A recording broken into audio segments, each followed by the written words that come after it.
Today, we are going to be learning how to create a hyper-realistic ground using PBR materials, and not only that, how to mix two different materials using our displacement to tell which texture will be shown and which texture will not be shown. So, I'll see you in the video. We are going to create this really nice material setup. Here you see, for example, how usually when you follow most of the tutorials online, the results that you get, of course, here is out of focus, but then here is our version. You see it looks like there's more detail, there's more displacement, but it's just a simple trick. It's going to take us 2 minutes, and then we are going to be learning how to do a proper mixing between materials using the height of the displacement, which is really cool. So here we are basically mixing this and this together, coming into this material here. And then here we are also using an alpha to better blend between different materials, or the same object with the same material, but multiple times, in case you really want something detailed in your front, in the front of your model. And that's basically it. So let's go. If you want to follow along with the same textures, I'm using the Polyhaven textures here, the Pebbles one, and then this one called Driveway. All right. So let's come here to our base layout in our Blender. Okay, I'm gonna be working here on the render preview just because I want to see the displacement. Okay. But if your computer doesn't handle displacement as well, you can just work with material preview till you finish the setup, and then you need to do the final adjustments in the render preview. So first here, let's bring our plane. We are going to go with 4x4. Why? We are using a 4K texture, meaning that if we go 4K texture with 4 meters wide and on, well, X and Y, then it means that we are going to be getting the most amount of detail that we can out of this. Now, let's come here. I'm going to subdivide this, and I'm going to do it by 100 times. Yes, 100 times. You heard it right. I want a lot of details. So 100 times. Then we come here to Object. I'm also going to add a subdivision surface. I'm going to use Simple, and then Levels Viewport 3, and then Render 5. I don't like to use adaptive subdivision. This always makes my renders take so much time, and also sometimes it even runs out of memory. And this is in my new computer, my old laptop, so just either way, it just doesn't work so well for me. So I prefer to just use the numbers that I'm used to. So basically here, let's go. New material. Let's call this one Rock. And let's press Home, and we are going to see our BSDF. I'm going to use Ctrl-Shift-T and use the name Node Angler add-on. And then we are going to come here at the Pebbles and choose our textures here. And there we go. We have it here. I don't like this, so I'm going to delete this with X. I'm also going to choose this point here, press Ctrl-X and remove that point. I also don't like that. Basically, this is the setup that we will get, for example, if we just use the Blender file that comes with Polyhaven. And actually, there's one last thing that they have, which is here on settings. They're going to have displacement, and bump. And here is quite strong, so let's just dial down a little bit to 0.3 just to see how it looks. Sorry, it didn't went through, so 0.3. And there we go. It's quite all right, actually. So no problems there. Let me actually adjust a bit the specular. See if I get something a bit nicer. All right. So there we go. This is our material, how it would look. Regularly, what we are going to do, the thing that is going to change the whole game for us, is adding the bump node. So we're going to add here the bump node, connect to our normal, take our displacement and push to height. If we had the bump texture, I would use that and not the displacement. But here we don't have, so I'm going to use the displacement instead. Distance, let's push this to around, let's say 2. And strength around 0.8. For example, sometimes you can go really, really high, like 35 or some shit like that. And then you get like something that would look really like high detail from far, far away, like this, let's say. But this one is going to be a bit closed up, so I don't need that much. I'm just going to come back to 2. Normal map here, also I'm going to put to 0.8. Right now it's looking a little bit dark here. And also push my displacement to 0.2. Okay, good. Basically, this is the setup for the material. Already looking nice, everything look great. So if you want to mix them based on the heights, we are going to just do one next step. So let's say that we have this material set up. What I would do now is basically duplicate this BSDF and do the same thing that I did here, but looking at the other material. Since I already did that, I'm not going to bore you with repeating the same thing. I'm just going to click here in the material that I created previously, and I'll show how we do now the mixing using the height. Also, disclosure here, I usually add this object info random that it goes into the location, meaning that when I duplicate my material, it randomizes the location of the texture. So if I put them all together like here, they are not going to be looking the same. So basically they are going to change a little bit. All right, so that's quite nice. Recommend that especially if you're saving that into your asset browser. Okay, but now let's look at our displacement. Here, what I did is I basically separated what we have in the displacement node. Let me show you here. Shift A, displacement, and then we have here height, mid-level, and scale. The height, of course, is what we get here from the texture, and then we have mid-level and scale. Mid-level is first this math node that I add using add function, and then I add a multiply, and this multiply is controlling the scale. So basically here mid-level, usually what we use is like 0.5, something like this, then multiply basically the amount of displacement that we want. So mid-level here is important for us to understand, especially now that we are going to be mixing between displacements is, let's just look here, the output that we get from here. Actually, let's look at the other texture that is by itself. It's going to be nicer for us or easier for us to see. Bring it here. So here's the same setup. This is just an extra node that we are going to use later. Using later. So this mid-level is basically, let's say, the base level of our displacement. So right now is 0.35. If I put, let's say, 0.1, you see that our texture is getting darker, and it goes down a little bit because the brighter it is, the more displacement we have, the darker it is, the less displacement. So basically the mid-level is controlling, let's say, the whole displacement, pushing them to, let's say, this mid-level or, yeah, mid-level. That would be good enough. In case you just have one texture, usually when you play around with mid-level, sometimes your plane goes up like this or goes down like this because it's just changing the whole overall plane, the color that we have. And then if we push, let's say, too high to 2, you see that it gets super bright. And then, of course, the whole plane goes up because we don't even have contrast anymore. So, but here, let's go back to 0.35. Okay, and then here, of course, this is how much displacement we want. So right now is 0.7. If I push to 1, we will see that it gets super bright. And let's Ctrl Z, come back to the numbers that we were seeing before. Can we do that? Yes, we can. So now let's look at the other one, the pebbles. Here, the same thing. We put it the mid-level around this because I want to have a mid-gray-ish, okay, to use. And then the amount of displacement, I don't want that much. I want this is fine for me. We are going to use the output now from the displacement of the asphalt and from the displacement of the driveway.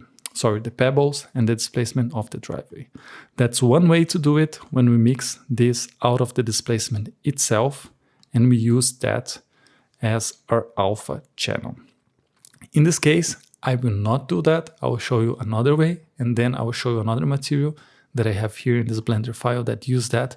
So you see the advantages and the disadvantages of width. But the way I prefer is basically using a map range coming straight out of our texture here. And this map range, I'm not going to use for the displacement. I'm just going to use to create, okay, the texture that we are going to use as our factor to divide where do we see material 1 and where do we see material 2.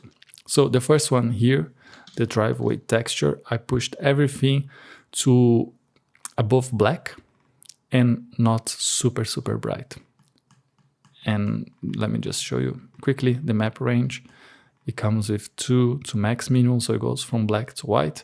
And then here is basically I am clamping, or I'm not allowing the results to go all the way to 0. And here, if I push, let's say to 0.9, I get a more brighter image. So I'll just play around from to min to max. You don't need to worry for this case to minimum to max. And of course, here on value, we have our texture. Now, if we go to the asphalt and we look here what I did, basically, I really pushed the lower parts of our texture, the displacement part, to black, and the rocks to a really bright white. Okay, so see here 2 to max, still 0, and then 0.25 and max 0.6. Why I did this? Because when we are mixing now using the smooth maximum, which is a math node, okay, so let me just show you. Let's move this. I'm going to press Ctrl A, math node. Then I'm adding it here, and then I'm going to go here, smooth maximum, okay? We are going to be saying to this node, whatever is higher in displacement, the height is higher, meaning that it's brighter, you push towards the next step, so to this value here. So when we mix them both together, you see that we have our really white pebbles, really strong here, and we have our driveway texture here, because when I did this, remember, I tried to maintain this above black, meaning that I would not have it competing with this black here, okay? And then here I can actually push even more to a gray zone, my texture. Oops, if I put it 0.5. Of course, here's playing around, of course, with your numbers. And then the mixing together again. And then I just have here a color ramp, because I want to have more like a stronger decision that show or don't show. I don't want to have a lot of in-between values, because if we have gray, we are going to basically be mixing both textures together. So I want to have more like a, let's say, a final decision, or like a stronger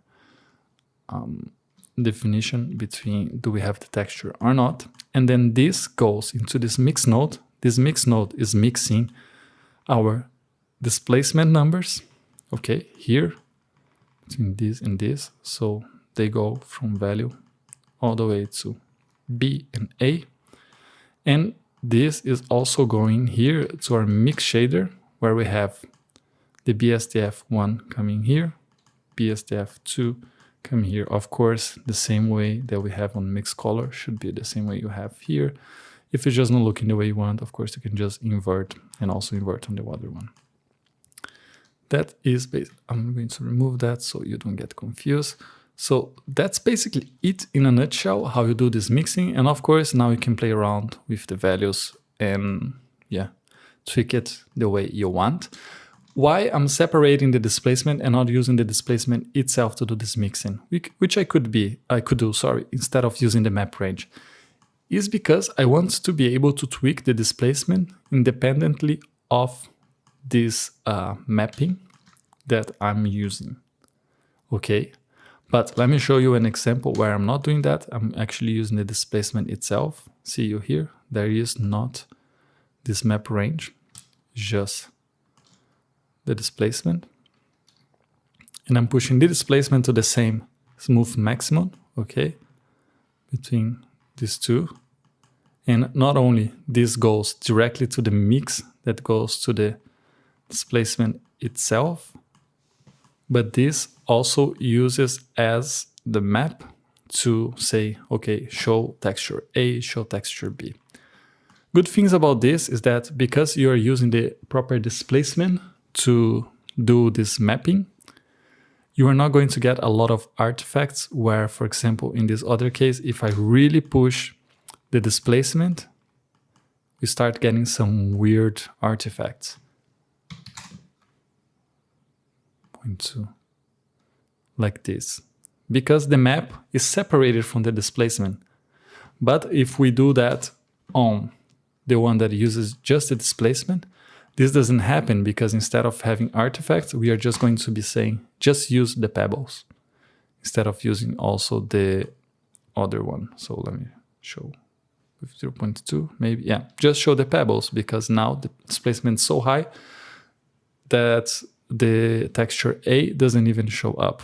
So that's one of the good things that you have in terms of that, but this one requires more fiddling.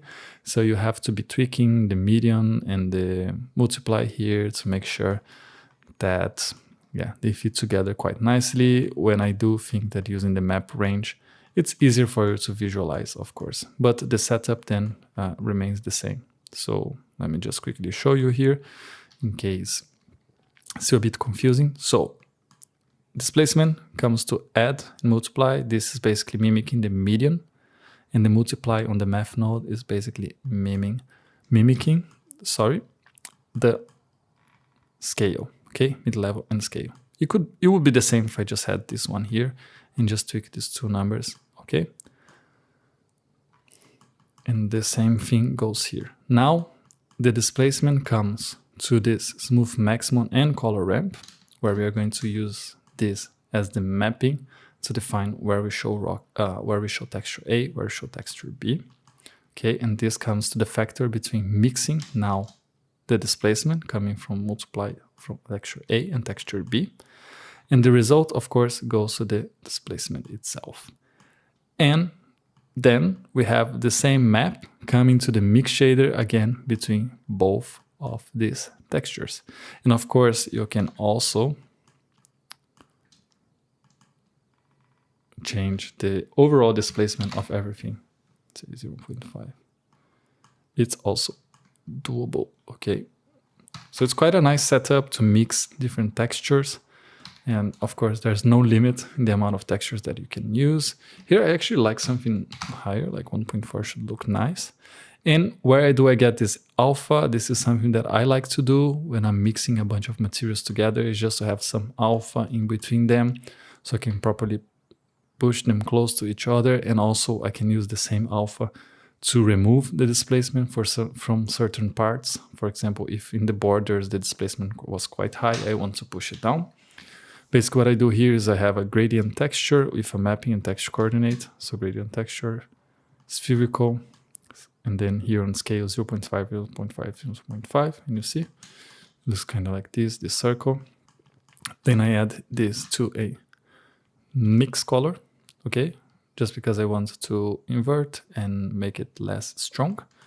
Then I push to a color ramp where I want to, again, regain control over it, and I make this push the darks really, really up.